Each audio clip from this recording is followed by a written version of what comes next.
So yun po mga idol, no? Isang mapagpalang hapon po sa inyo lahat. Brad Dudong Adventure nagbabalik po, no? So ngayon po andito po kami sa dating location, no? Kasi hindi pa kami nakapag-explore kasi si Dudoy may ano na, may konting allowance na po siya. Tapos kami lang ni Brother Max wala pa kami mga allowance. At yan, kasama po natin si Dudoy, ano? Yan, si Bunso. Yan. Pumunta po kami dito para maghanap ng gulay, tsaka manguha na rin ng buyo para sa hampol sa likod ko, no? Kasi maintenance ko din po yung buyo para sa likod ko po. At yun. Doon muna siya sa bahay pumupunta. Habang naghihintay kami ng araw na makaka-explore na kami.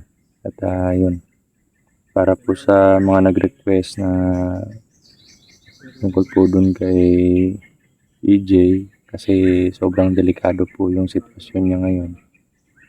Nakipag-communicate na po ako sa mga kapatid natin na hunters na nasa malayo. Sobrang layo po kasi ng location na yun mga idol. At kapos po tayo sa allowance, no? Kaya yun, humingi po muna ako ng pasensya sa kanila para maintindihan din nila yung sitwasyon po natin. At yun, sabi nila okay lang bro, marami naman daw sila dong nagtutulungan para maligtas yung mga kapatid na nasa kamay ng kalaban, no? So yun, nguha po tayo ng buyo ngayon mga idol. Hindi lang po tayo pupunta doon sa hindi na tayo pupunta doon sa bahay. Kasi buyo at saka gulay lang yung sadya natin dito. Yan si Bunso. Yan. Si Dudoy Adventure, yan. Pakisupport pa ng channel niya mga idol. Yan.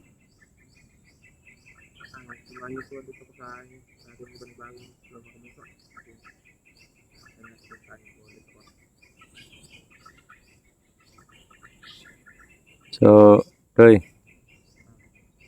Nguha tayo ng buyo, Doy. Nguha muna ako ng buyo.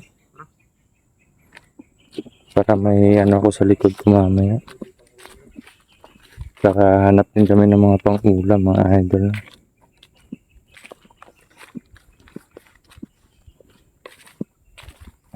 Yan. Ito lang po yung buyo.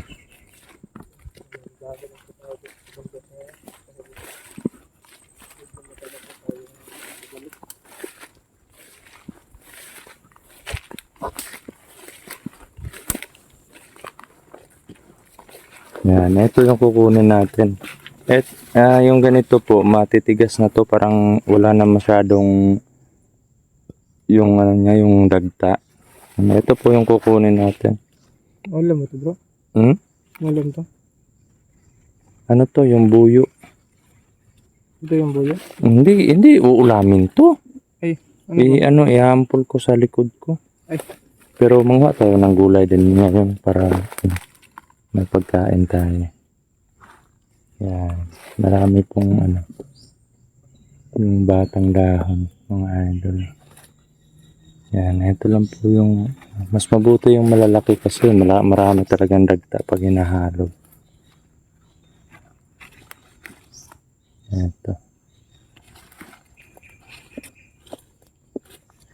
Ito din po yung ginagamit ng mga yung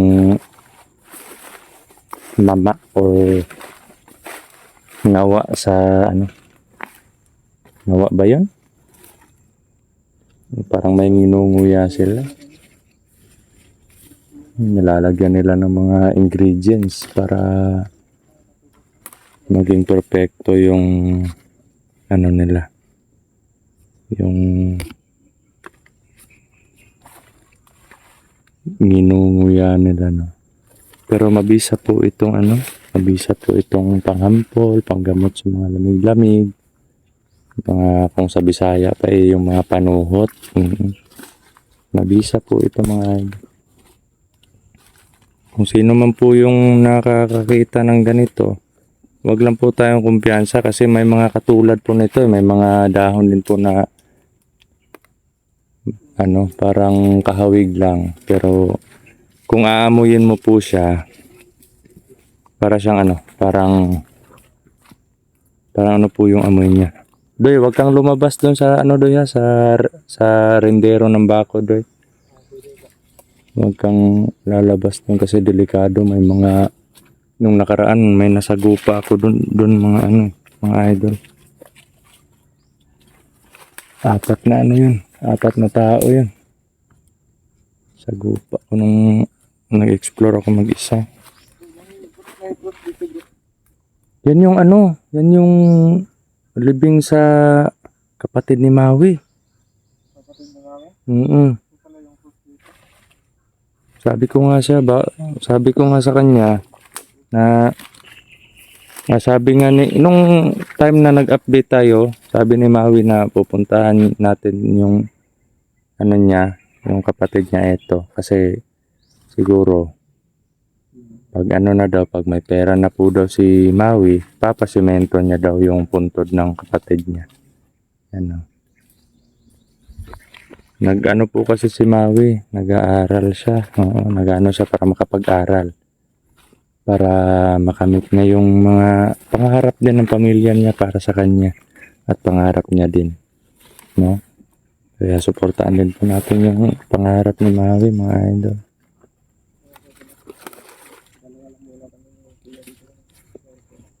At si Brother Max naman naghahanap pa ng diskarte yun para may allowance din siya sa exploration. Kasi kanya-kanya kaming diskarte ng allowance. Ako naman kaninang umaga lumakad ako para maghanap ng sideline. Bigo na naman, di na naman nakapasok kasi puno na talaga. Kaya yung ginawa ko, naghanap ako ng mahiraman muna allowance at may pamilya din ako. Alam niyo naman po mga idol. Kaya kaso di tayo pinalad. Kaya yung nangyari, umuwi na lang ako muna.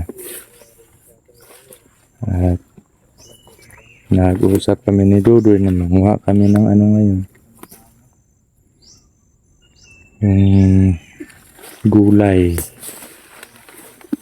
Sana may makita tayong gulay kasi yung mga pako dito parang hindi na masyadong wala na masyadong yung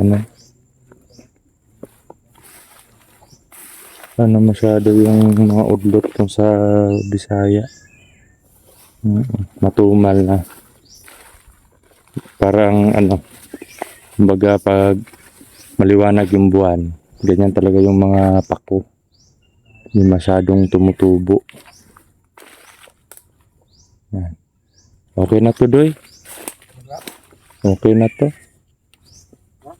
Okay na to. Marami na to eh.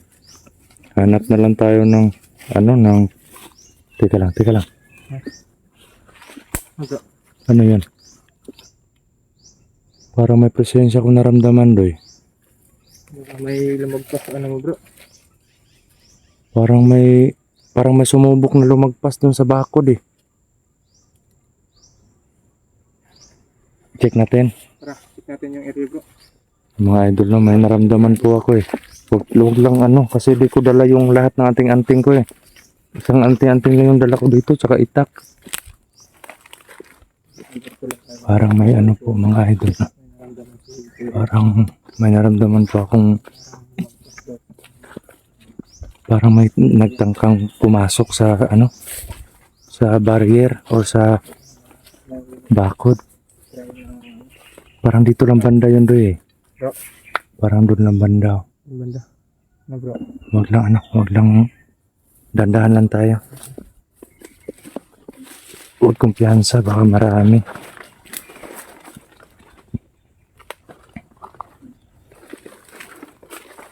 Naramdaman ko agad eh.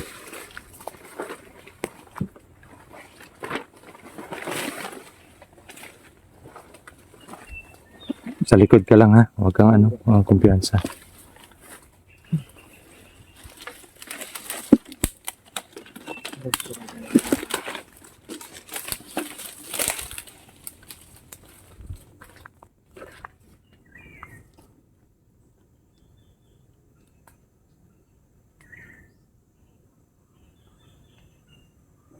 Malayo pa po yung bahay mga idol, andun pa yun. Malayo pa po yun. Diyan banda. May 4 akong napatay dyan. Sa unahan doy. Marami akong napatay dyan, 4. Tapos dun sa unahan nakita ako una ko nakita yung damit ng bata, nagkutay-kutay na. Tapos sa unahan naman may nakasagupa akong 4 na dalawa-dalawa sila. Mga bro, mga ilang taon na yung mga bata bro? Parang mga 8 years old siguro. Pero yung damit lang yung nakita ko. Mga kasing edad ko noon bro. Ha? Mga kasing edad ko noon. Oo, ang ganun. Pero malaki ka na eh. Malaki na bro. Malaki ka na ngayon. Noon yun. Noon yun. Mm-hmm. Ano bro? Magmasid muna tayo.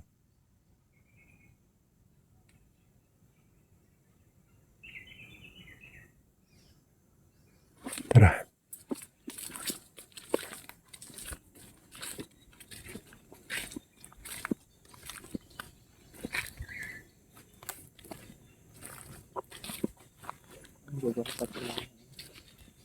Talagang mga mga tao to ni Apo Medallion kasi sobrang init ng dugo ni Apo Medallion sa akin.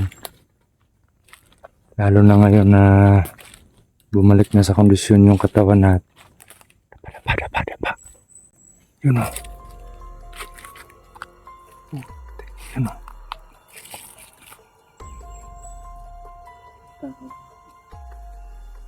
Dito lang yung bakod eh.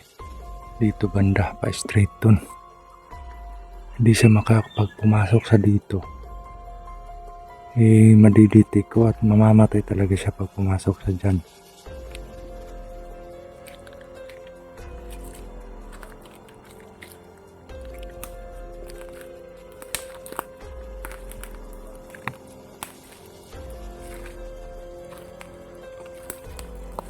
Dapa. Dapa.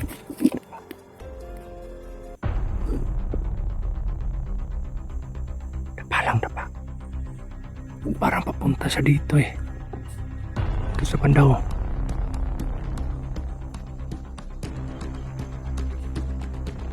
Isang tao lang to. Doy. Oo, isa lang.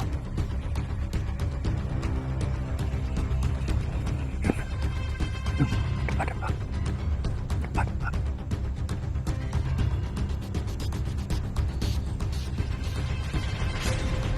Kalaban nga ito mga idol.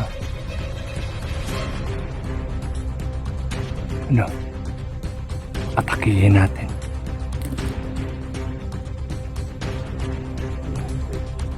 ano, dating gawi. Yung pinaplanuhan.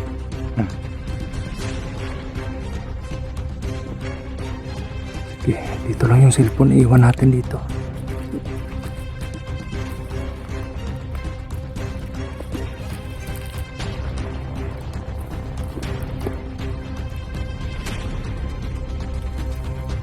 Okay.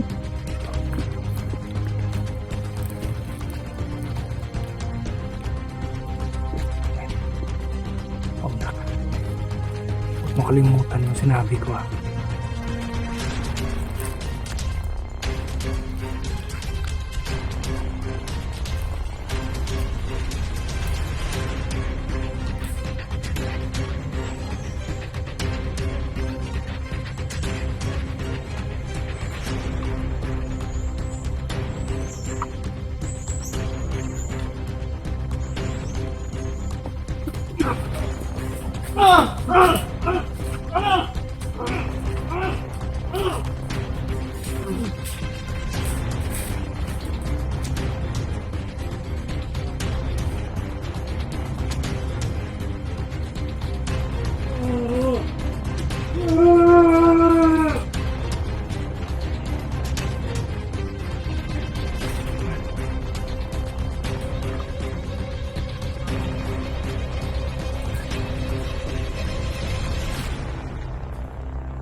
Okay ka lang, girl? Oh bro. Mga idol ah. Huwag mo ipakita yung dugo ah. Sige bro. Putik kamay. Ang daming ano. Ang daming apak. Oo. Mga idol. Tayo na po yan. Okay. Wala na akong nararamdaman doon. Pero banda doon oh. Banda doon doon. Parang marami sila eh. Ano bro, papunta rin ba diba? Parang naka-steady lang sila sa isang location. Pero kailangan muna nating umatras. Kasi wala tayong sapat na ano eh. Kaya bro eh, naiba natin yung mga ano natin. Wala tayong sapat na protection. Tara. Mangunguha lang tayo ng gulay sana dito eh. Tara, pasok tayo dito sa ano. Pag dito na mga bunso, nakapakasok na tayo. Dito mga bunso, isip na tayo na. Oo. Yan. Dito. Dito yung bakod. Punta dun. Paikot sa bahay. Dito sa banda kanina, no? Diyan, no? Diyan sa banda kanina. Dito Diyan. banda mga bunso, tumatayo dito. Tara. Try niya talaga na pumasok. Dito safety na tayo dito kasi nasa loob na tayo ng ano, bakod. Parang gusto niya talaga ng kalabot ba? Yan si, oo. Yan yung mga tao na yan. Mga tauhan yan ni Apo Medallion. Kasi sobrang galit niya sa akin eh. Kaya siguro. At may parang may habol siya na anting-anting sa akin. Kasi Bro, maraming tao na siguro dito ang gusto mong pumasok talaga bro. oo, yun nga nag-ano ako, nag-survey yung kasama ko yung pamilya ko doon sa bahay. Nakita ko ng dalawang bangkay diyan, yung isa parang naagnas na, yung isa bago pa lang. Sinubukan talaga nilang pumasok. Yan tuloy na ano sila, na disgrasya sila. Kasi pag pumasok sila diyan tapos may masama silang intensyon eh, sigurado yung buhay nila. Grabe. Sunod eh. Okay muna tayo. So yan mga idol no. Hanap na tayo ng Hanap muna kami ng gulay. Pagkatapos uwi na po kami. At ibalita din namin kay Brother Max yung nangyari dito na may nagtangkang pumasok na naman. No? So imposible talagang tumigil yung mga kalaban sa paghahunting sa atin. No? So yun. Maraming salamat po sa panonood mga idol. Pang-abang na lang po sa ng sa susunod na upload natin. No? So yun.